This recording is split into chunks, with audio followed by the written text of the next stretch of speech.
লক্ষ্য কৰিছে পঞ্চায়ত নিৰ্বাচন অহাৰ পৰা আমাৰ প্ৰত্যেকটা সমষ্টিয়ে প্ৰত্যেকটা জিলা পৰিষদে নিৰ্বাচনী প্ৰচাৰ কাৰ্য চলি আছে আৰু আমাৰ ডিং সমষ্টিৰ অন্তৰ্গত যোৱাকালিহে আমাৰ সমষ্টিৰ এখন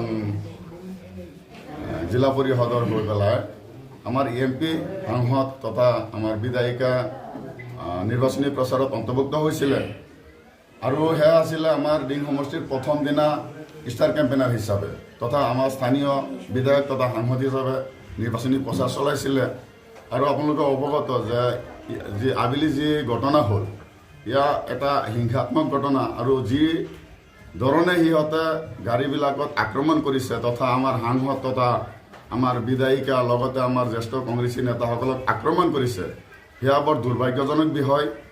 এইটো আমাৰ গণতান্ত্ৰিক এটা প্ৰক্ৰিয়া নিৰ্বাচনী প্ৰক্ৰিয়া। মই ভাবোঁ যে নিৰ্বাচনী প্ৰক্ৰিয়াটো শান্তিময়ভাৱে হ'ব লাগে, কিন্তু সময়ে সময়ে আমি দেখা পাইছোঁ যিধৰণে হিংসাত্মক ঘটনা চলি আছে সেয়া খুব দুৰ্ভাগ্যজনক বিষয়। আৰু যোৱাকালিৰ ঘটনাক আমি ধিক্কাৰ জনাব বিচাৰিছোঁ যে আমাৰ ৰাইজৰ প্ৰতিনিধিৰ যদি সুৰক্ষা অসম চৰকাৰে দিব পৰা নাই তাতকৈ দুৰ্ভাগ্যজনক বিষয় আৰু কি হ'ব পাৰে। আৰু ইতিমধ্যে আমি অৱগত হৈছোঁ যে উক্ত সন্দৰ্ভত আমাৰ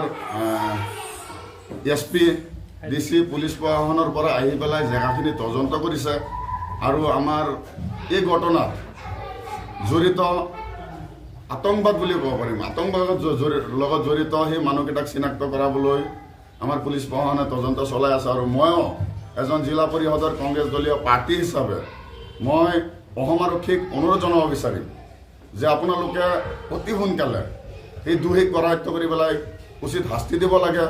আৰু আমাৰ ভোটাৰ ৰাইজ তথা সাধাৰণ ৰাইজক যোৱাকালি এই ঘটনাৰ পিছৰ পৰা এতিয়ালৈকে যিমান মানুহক আমি লগ পাইছোঁ চবেই ইয়াক মানে ধিক্কাৰ দিছে আৰু খুব দুৰ্ভাগ্যজনক বিষয় বুলি কৈছে। চাওক, আমাৰ কংগ্ৰেছৰ প্ৰভাৱ আছে, আমাৰ অঞ্চলৰ প্ৰত্যেকজন ভোটাৰৰ মনত আমাৰ কংগ্ৰেছৰ প্ৰতি এটা সন্মান আছে।